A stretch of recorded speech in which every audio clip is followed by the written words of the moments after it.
Oke, baik. Assalamualaikum warahmatullahi wabarakatuh.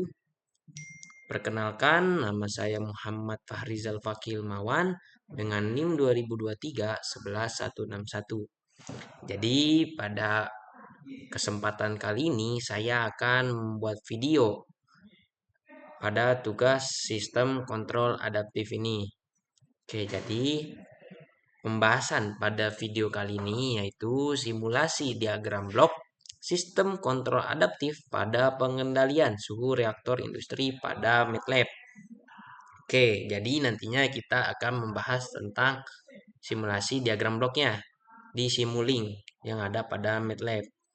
Oke, selanjutnya sebelum kita masuk ke Simulink, kita harus tahu dulu nih, apa sih sistem kontrol adaptif itu?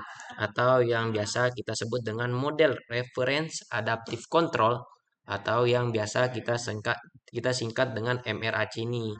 MRAC ini adalah salah satu metode dalam kontrol adaptif yang dirancang agar suatu sistem nyata atau plan dapat menyesuaikan diri secara otomatis mengikuti perilaku sistem acuan yang kita sebut dengan model referensi itu.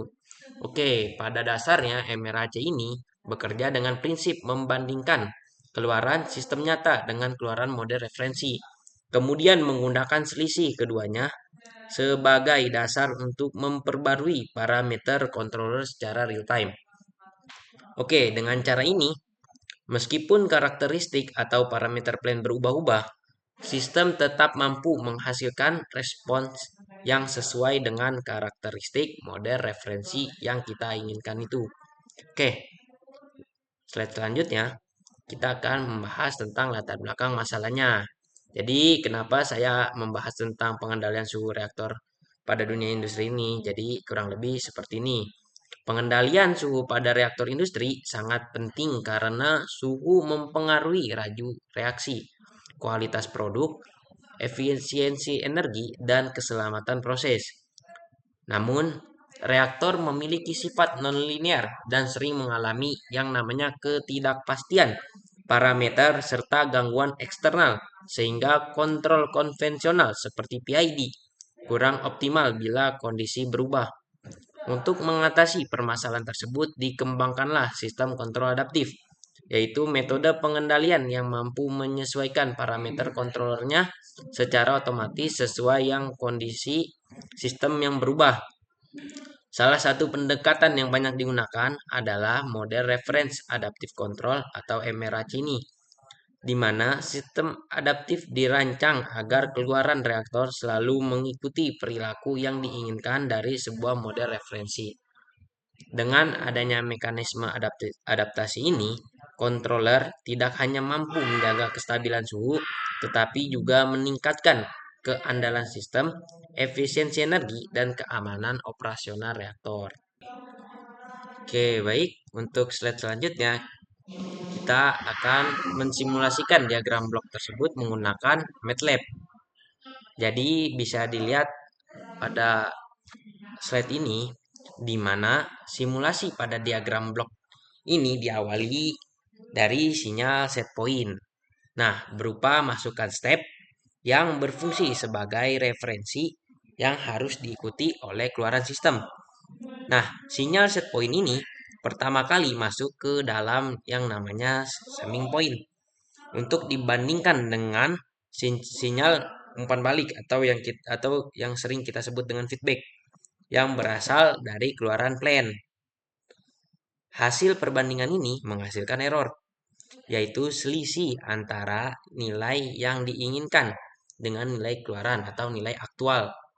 Oke, selanjutnya bisa teman-teman lihat. Nah, kemudian sesudah masuk summing point itu, nah error yang terbentuk kemudian bercabang menuju 3 jalur. Nah, 3 jalur ini yaitu KP, KI, dan KD. Nah, jalur proporsional atau KP, error langsung dikalikan dengan gain sebesar 900 yang melambangkan dari aksi KP tersebut pada yaitu memberikan kendali yang sebanding dengan besar error sesaat pada jalur integral, error dikalikan dengan gain 150, lalu dilewatkan ke blok integrator 1/s. Nah, yang melambangkan aksi KI untuk mengakumulasikan error terhadap waktu sehingga dapat menghilangkan offset. Sedangkan pada jalur derivatif ini dengan gain 100 dan masuk ke blok turunannya yang melambangkan aksi KD untuk merespons perubahan error dengan cepat agar sistem lebih stabil dan tidak terlalu berosilasi. Oke. Ketiga sinyal hasil perhitungan KPKI dan KD ini kemudian dijumlahkan kembali di sebuah summing point sehingga membentuk sinyal kendali total. Sinyal kendali inilah yang diberikan kepada plan, yaitu sistem dengan fungsi alih. Nah, dari plan ini dia akan merespons sinyal kendali tersebut dan menghasilkan keluaran yang nanti akan ditampilkan di scope itu. Selanjutnya, keluaran plan ini diumpan balikan menuju ke summing point. Nah, untuk dibandingkan dengan set point awal itu. Proses ini secara terus-menerus dalam loop tertutup. Sehingga sistem berusaha memperkecil error antara keluaran plan dengan model referensi yang diinginkan. Nah, apabila kita kaitkan dengan konsep sistem kontrol adaptif ini, nah, alur ini menggambarkan bagaimana nilai parameter KP, KI, dan KD tidak harus selalu tetap, melainkan dapat disesuaikan dengan secara real time berdasarkan kondisi plan yang berubah atau adanya ketidakpastian parameter. Nah, dengan mekanisme ini, adaptasi kontrol dapat mengatur penguatan agar sistem tetap stabil, cepat, dan akurat meskipun terdapat perubahan dinamika atau gangguan eksternal. Nah, artinya error yang terbentuk bukan hanya dikoreksi sesaat, tetapi juga menjadikan informasi bagi controller untuk melakukan penyesuaian parameter. Hal ini menjadikan keluaran plan mampu mengikuti set point atau mode referensi secara konsisten, yang merupakan tujuan utama dari sistem kontrol adaptif ini. Oke.